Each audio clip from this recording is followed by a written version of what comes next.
नमस्कार, स्वागत है आपका हमारे चैनल हर हर महादेव में। अगर चैनल पर नए हैं तो चैनल को सब्सक्राइब करके वीडियो को लाइक और शेयर जरूर करें, धन्यवाद। आइए शुरू करते हैं हरियाली तीज की कथा।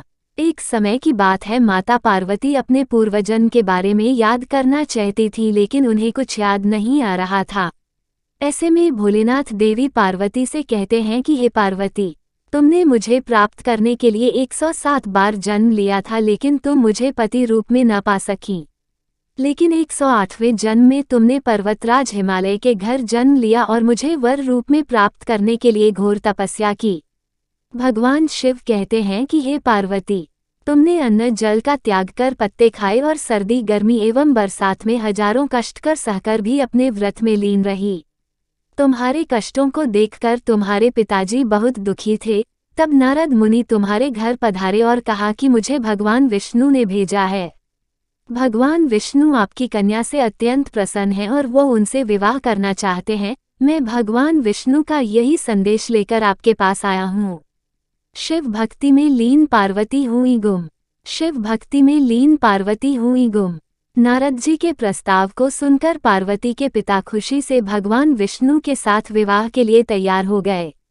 नारद मुनि ने भी भगवान विष्णु को यह शुभ संदेश सुना दिया, लेकिन जब यह बात पार्वती को पता चली तब वो बहुत दुखी हुई। पार्वती ने अपने मन की बात अपनी सखी को सुनाई। तब सखी ने माता पार्वती को घने जंगल में छुपा दिया। जब पार्वती के गायब होने की खबर हिमालय को पता चली तब उन्होंने खोजने में धरती पाताल एक कर दिया, लेकिन पार्वती का कहीं पता नहीं चला, क्योंकि देवी पार्वती तो जंगल में एक गुफा के अंदर रेत से शिवलिंग बनाकर शिवजी की पूजा कर रही थी।